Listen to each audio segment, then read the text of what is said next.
आनंदराव अडसूळ साहेब शिवसेनेच्या वर्धापन दिनानिमित्त वरळी डोम या ठिकाणी दाखल झालेले आहेत. साहेब तुमचं स्वागत. आणि कशा भावना आहेत तुमच्या?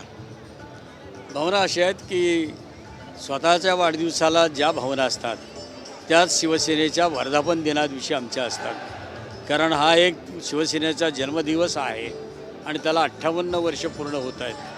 ही आमच्या दृष्टीने अतिशय महत्त्वाची बाब आहे आणि म्हणून तितक्याच उत्साहामध्ये तितक्याच प्रेमाने हा देशाच्या आणि राज्यातल्या कानाकोपऱ्यातून आलेला शिवसैनिक हे साजरे करतो. वर्ध्यामध्ये इतका मोठा फटका बसण्यामागचं कारण काय? कारण तुम्ही वारंवार म्हणत होता तुम्हाला त्या ठिकाणी उमेदवारी दिली पाहिजे. वर्धा अमरावती हा जो पट्टा आहे विदर्भातला, या ठिकाणी महायुतीला हवं तसं यश मिळालं नाही. कारण काय वाटतं तुम्हाला? कास एक लक्षात ठेवा की उमेदवार कुठले आम्ही दिलेले आहेत आणि ज्या वेळेला एक महायुती म्हणून आम्ही काम करतो ते सगळे एक दिलाने काम करत असतील तर अशा प्रकारची परिस्थिती निर्माण होत नाही. म्हणजे इथं कुठंतरी आम्ही कमी पडलेलो आहोत हे लक्षात घ्यावं लागतं. नक्कीच. आणि याचं आत्मचिंतन केलं जाईल विधानसभा निवडणुकीच्या तराण्याची वाटचाल करणं, ज्या झालेल्या चुका दूर करणं आणि होणार नाहीत हे गुणगांठ बांधून पुढे वाटचाल करणं. आजही तुम्हाला वाटतं जर तुम्ही त्या ठिकाणाहून उमेदवार असता किंवा तुमचे सुपुत्र असते तर चित्र वेगळं असतं? 100%. कारण आमची कामं आहेत, आमचं नाव आहे त्या ठिकाणी. कारण आम्ही जे काय केलं निष्ठेने केलं, प्रेम केलं, सामाजिक बांधिलकीच्या जाणीवेतून केलं. त्यामुळे निश्चित फरक पडला असता. यंदा जर भाजपकडून सर्वेची अट ठेवण्यात आली तर त्याला विरोध करणार तुम्ही सगळे? काय सर्वे हा विषय आता त्यांच्याही लक्षात आला पाहिजे, आमच्या तर पूर्ण लक्षात आलेला आहे. कारण 5 ज्यावेळेला चॅनलचे सर्वे एकत्र दाखवले त्यातला एकही खरा ठरला नाही.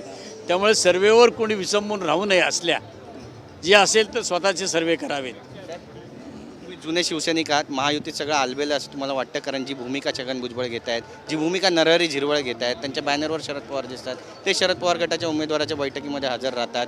संदीप गुळवे जे उबाटा पक्षाचे उमेदवार आहेत त्यांना शिक्षक मतदारसंघातून त्या ठिकाणी नाशिकमधून ते पाठिंबा देतात. कसं पाहता या सगळ्यांकडे? काय होतं, काही पथ्य पाळणं, तत्त्व पाळणं गरजेचं असतं. त्यामुळे मी एकटे असतो ते आम्हाला वाटेल ते मर्जीने करता येतं.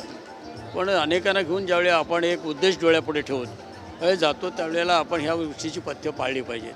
तर इतके वरिष्ठ नेते असताना जर अशा पद्धतीने कुणी वागत असेल तर जनता ह्याची नोंद घेत असते ना. आणि वरिष्ठांनी सुद्धा त्याची नोंद घेऊन त्यांना योग्य ते पद्धतीने त्यावेळी सांगितलं गेलं पाहिजे की हे बरोबर, हे चूक, हे केल्याशिवाय पुढे जाता येणार नाही. ह्या चुका वारंवार एकाने केली दुसरा करेल तिसरा करेल हे खऱ्या अर्थाने कुठल्याही संघटनेच्या दृष्टीने योग्य नाही. नवनीत राणा निवडणूक हरल्या आणि त्यानंतर त्या म्हणतात की मी लढवय्या नेता आहे, मी लढत राहणार, असं त्या म्हणाल्या. हो, ते लढत राहिल्या, बऱ्याच वेळा लढत राहिल्या. लढण्यामध्ये फरक आहे. तत्वनिष्ठ लढणं आणि तत्त्व सोडून लढणं ह्या पण गोष्टीमध्ये फरक आहे ना. तत्वाने जर लढलो तर माणूस जिंकतो आणि तत्वनिष्ठ नसताना लढणं यामध्ये यश मिळतं असं नाही. रवी राणा, नवनीत राणा यांना काय सल्ला देऊ इच्छिता तुम्ही? आता विधानसभा सुद्धा आहे. नाही, काय त्यांना सल्ला देण्याच्या पलीकडची आहेत ती. कारण त्याची वागणं, विचारसरणी, आचारसरणी हे सगळं जर पाहिलं तर स्पष्ट बोलायला अनैतिक आहेत. त्यामुळे अनैतिकतेवर काय बोलणं किंवा सल्ले देणं काही योग्य नाही आहे. हा पिंड आहे, त्याचा पिंड आहे.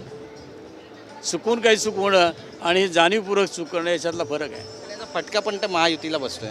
हा महायुतीला बसला तर ते आमच्या वरिष्ठ पक्षांनी लक्षात घेण्याची गरज आहे. वरिष्ठ ऐकत नाहीत. त्यांनी लक्षात घेण्याची गरज.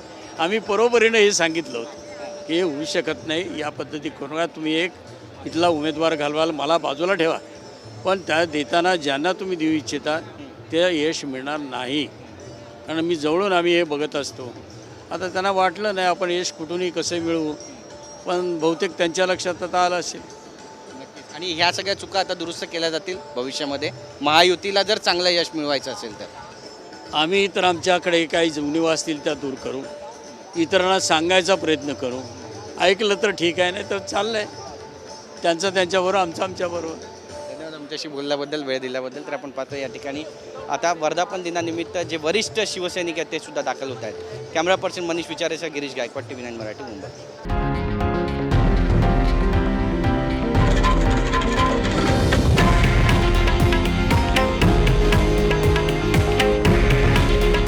हे आहे देशातील नंबर 1 न्यूज नेटवर्क आणि आपण पाहत आहात TV9 मराठी. काळजी तुमची, हित महाराष्ट्राचं.